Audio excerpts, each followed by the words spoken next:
Hi, Misha here, and I thought I would do a little video on a plane that you don't hear much about, the Boeing P-26. Pretty much informally named the Peashooter. This was used before U.S.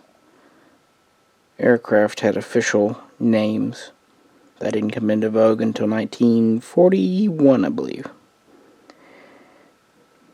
And also, this is a model from Amercom, which is not one you typically see me doing. They are definitely a more economy brand. They are still officially diecast, but they use a lot of plastic and not a whole lot of metal in most of their models. And they're not the most durable, but they are relatively cheap, typically between $15 and $25 depending on the model. And they do have features. They're not completely static. For example, they do have a rotating propeller. Some of them have rolling wheels, although this one doesn't. And they do have, kind of uniquely, a pilot figure. A lot of your cheaper models don't. So, things to recommend. And they do come with a stand. And while Hobbymaster and a few others do a Peashooter in 148, this was the only 172 I could find. So, figured why not give Amercom another chance, and for the money, grab a little Peashooter. I think it was $17.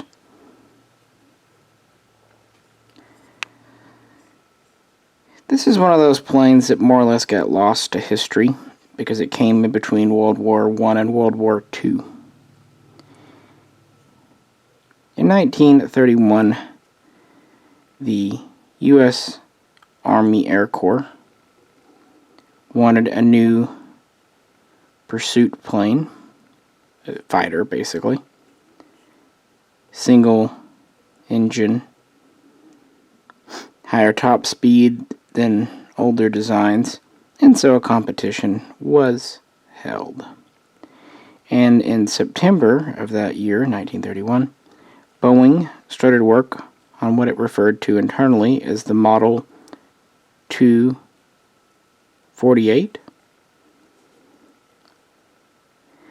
The USAAC was impressed and ordered 3 prototypes designated XP-936.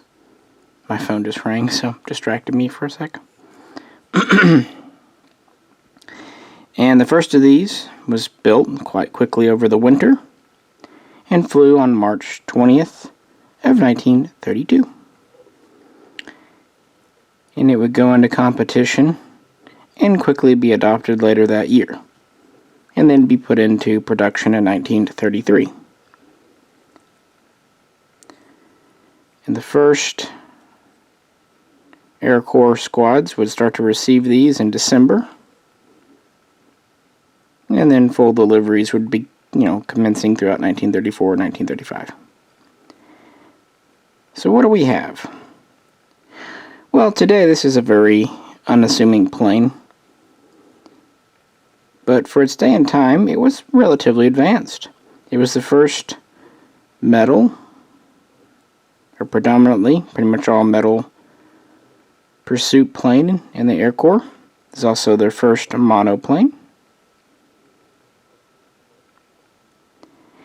And it was faster than other aircraft of the day. Most aircraft then were, barely capable of 200 miles per hour. This had a max speed of about 235 miles per hour. It also could climb a little higher. It could get up to about 27,500 feet, give or take. It was armed with 2 Browning 1919 30 caliber machine guns. Although some later versions would end up with one 1919 30 cal and one M2 50 caliber machine gun. It also had a small bomb carrying capability. You can see on this model here, this one has two 100-pound iron bombs. It could also carry 5 30-pound anti-personnel bombs.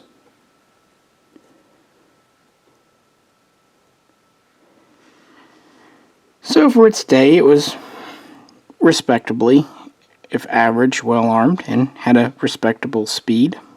This actually, though, led to some of its issues.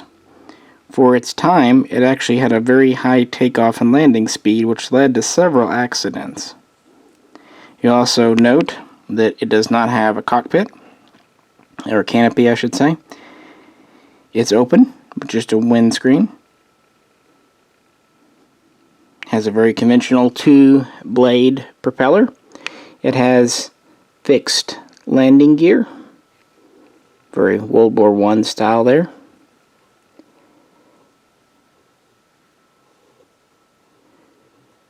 And so, really, even when it was still being delivered, it was already getting outpaced by newer technologies.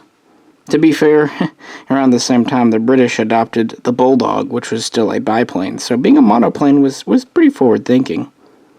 But it was just caught in that transitional period. The last, which was actually a P-26C model, there was the A and the B and the C. Just minor variations, differences in engines, the armament. The last C rolled off the production line in 1936, making a total of just 151, including prototypes.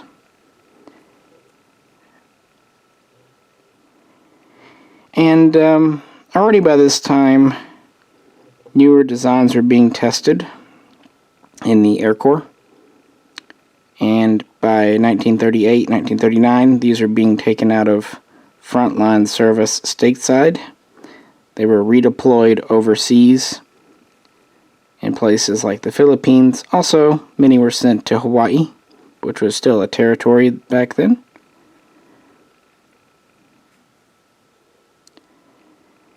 And they were essentially out of U.S. service by the time of World War II. But in foreign service, and by the way, in U.S. service, they really never saw any combat. But they did see combat in 1937 in the hands of the Chinese, who were fighting the invading Japanese. And they actually shot down a couple of Japanese aircraft.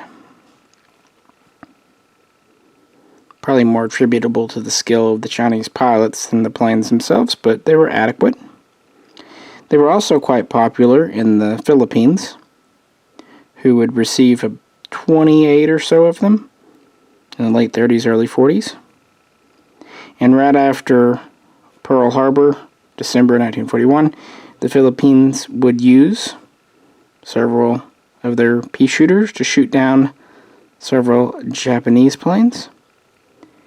And the remaining planes that they possessed, as they retreated, as the Philippines were invaded, they just torched. They destroyed them. They set them alight so the Japanese could not capture them. So by 1942, there were only about 8 or 9 Peashooters left in the world in flying condition. And these were in Central America and the Panama Canal Zone, where they would continue to be flown really for several years in various low-rate capacities. But yeah, it really missed World War II except for some pre-war and early war skirmishes. And there's only 1 or 2 in the world today that are still complete and potentially airworthy. It's a relatively small plane. It's about 23.5 feet long and has a much wider wingspan of 28 feet. Pretty lightweight, overall, it's less than 3,000 pounds. And like I said, it has a total bomb capacity of 200 pounds.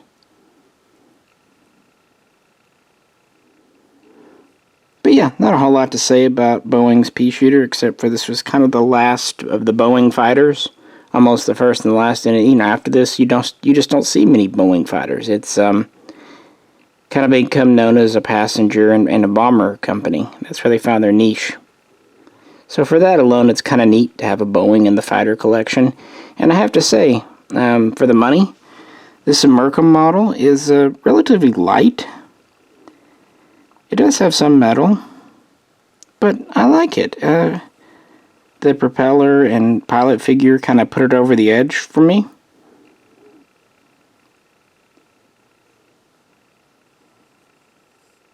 But yeah, just thought I'd do a short little video on this plane.